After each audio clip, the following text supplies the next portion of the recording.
سامعین محترم، حاضرین ذی وقار، انسان کی دنیاوی اور اخروی زندگی تین چیزوں پر مشتمل ہے، اور اسلام کی تمام تر تعلیمات انہی تین چیزوں سے متعلق ہے۔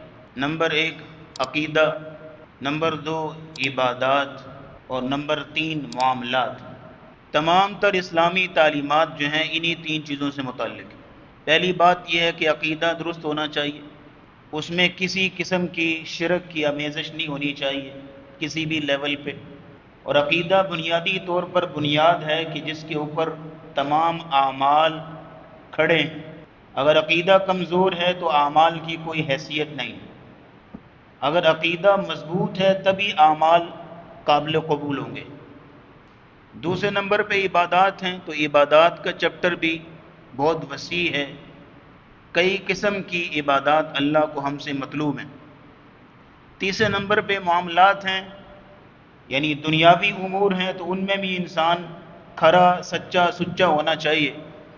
تو اوورآل انسان کی کامیابی چاہے دنیا میں ہو چاہے آخرت میں ہو، انہی تین چیزوں کے اوپر بیسڈ ہے۔ نبی کریم صلی اللہ تعالیٰ علیہ وسلم نے ان تین چیزوں میں سے مکی زندگی میں عقیدے کا درس دیا۔ مکی زندگی میں سارا عقیدہ، جتنی بھی مکی صورتیں ہیں اختلافی روایات کو شامل کریں تو 86 صورتیں مکی صورتیں۔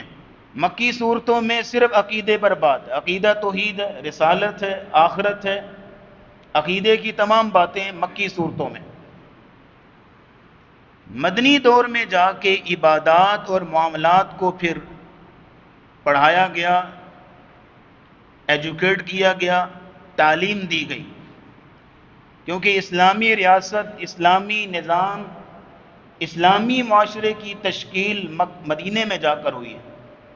اب دونوں قسم کے دوروں میں تین قسم کی تعلیمات، جتنی ضرورت تھی اس کے مطابق تعلیم دی گئی۔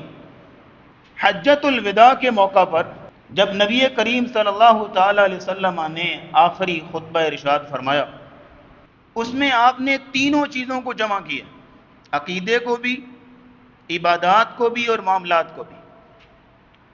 تینوں چیزوں کو جمع کر کے آپ علیہ الصلوۃ والسلام نے ایک عالمگیر اور عظیم و شان خطبہ ارشاد فرمایا، جس کو انسانی حقوق کا عظیم چارٹر کہا جاتا ہے، اسلام کا منشور عظیم اور منشور اعظم کہا جاتا ہے۔